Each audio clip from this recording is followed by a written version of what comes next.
One of the best childhood memories I have is of the Christmas that I got the Sony PlayStation in the late 90s.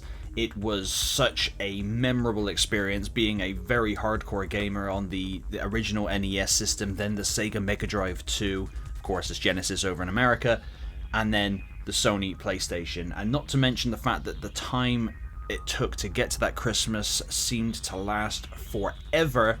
When the day finally came, I don't think I'd ever been so excited. Of course, a lot of gamers my age will tell you that there's been nothing quite like the jump between the Sega Mega Drive and Super Nintendo to the N64 and Sony PlayStation, and there never really has been that large of a jump ever since. Yes, graphics and technology has gotten better, but not to that extreme, from going from 16 to 32, or in some cases 64.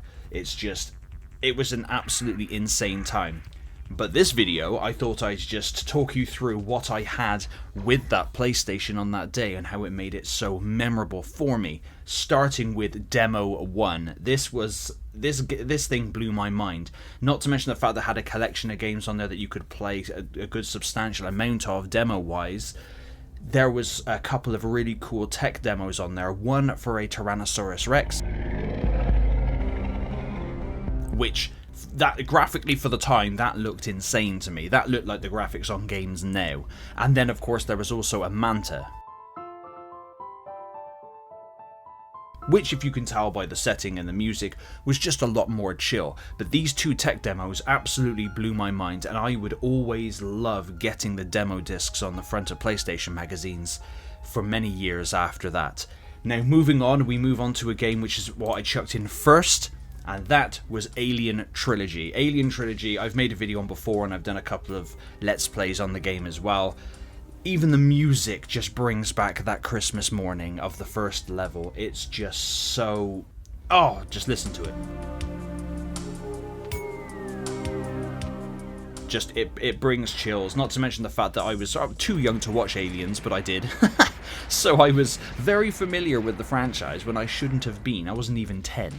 And I just remember just absolutely loving the game, and the fact that it was the 3 games. Obviously doesn't follow them all exactly, but it's fine. It was fine for the time, and it's just still a really good shooter now, and I would actually like to see it HD'd up and brought up to modern consoles. That would be really, really cool. Now next we move on to Rayman. Now Rayman obviously is still going on today in the Rabbids form as well, and the last couple of Rayman games we got were actually really solid in Legend and Origins, really good platformers. But this original Rayman does hold a special place in my heart. It's very colourful, it's obviously 2D. Now at the time I was going through a bit of a phase where I thought if games were 2D like this, side scrollers, they were just old hack, they were old news. Of course, as I'm older now, I appreciate it a lot more. I did enjoy the game, and I did like the fact that you could punch things in the face when you could unlock it, gave you a reason to go back to other levels that you hadn't done before, well, that you did do before but you couldn't get certain parts. So it did inspire some sort of Metroidvania-esque stuff where you had to go back and access different areas with the new power-ups you got. It was really cool, and a game that I've played many, many times ever since.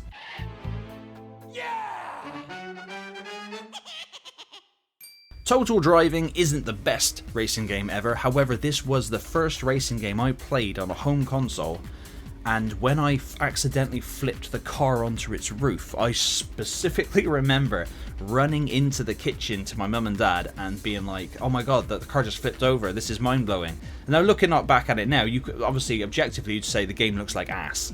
And I will agree with you, it does, because that was PlayStation for the time. But Total Driving holds a massive special place in my heart. We had 2 controllers and a memory card with our PlayStation, and me and my brother, we would play multiplayer on games wherever we could, and this is a game that we would race on all the time. And I do remember, I can't remember specifically the levels, but we used to glitch out of the track into the housing and play silly games like hide and seek and tag and that, that kind of stuff that you do as kids.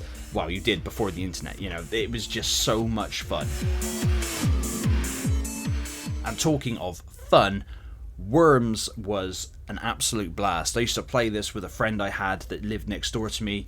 Unfortunately lost contact with him, which is such a shame, but we had such a great time on many games, and Worms was included. What we used to do was, before we'd attack one another on either side of the map, we would create a base, and we would just then hammer the absolute crap out of one another, and it was really, really cool. I do really enjoy the Worms games, and they're just so much fun to do, and it blows my mind that the same company that did Worms is the same company that's doing like How Let Loose, for example, which is great, but it's just absolutely mind-blowing. I remember first seeing Worms advertised for PC in one of those big PC game boxes, which was pretty cool. When my dad went to go get our first Windows 95 PC in the mid-90s, that's a story for a different time. But this game is just still so much fun. Well, obviously, the more modern ones are obviously a lot better because they refine the gameplay a lot more. But this is where it started for me, and I used to love the FMV cut sequences that you'd get after the levels and stuff. And I've made a video separately about that as well, which I'll tag at the beginning of this video, of my obsession with PlayStation FMV sequences. But Worms, it just holds a special place in my heart.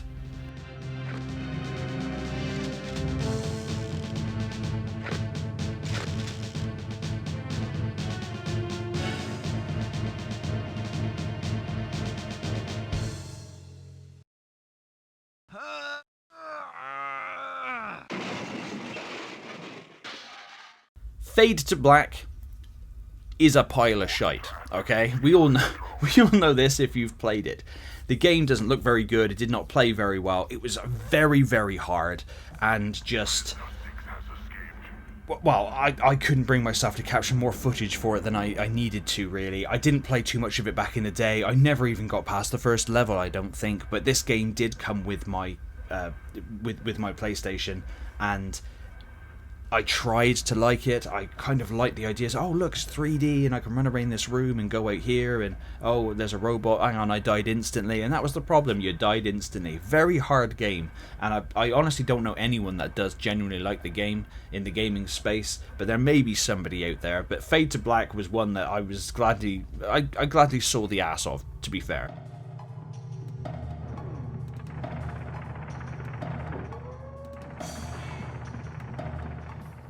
Now, Street Racer was the other racing game I had come free with the PlayStation, and it is 100% a rip-off of a hodgepodge of Street Fighter and Mario Kart, and not a good one. It's worse than Super Mario Kart for the Super Nintendo. And I'm not throwing shade there, that game is really good, but this is on the next console up, you know, and it still looks crap. It's got very wooden animations, and it's just not very good. I don't remember liking it back in the day either. For racing, I always just played Total Drive-In, but this game was just there and just, well, it's just a product of its time, shall we say.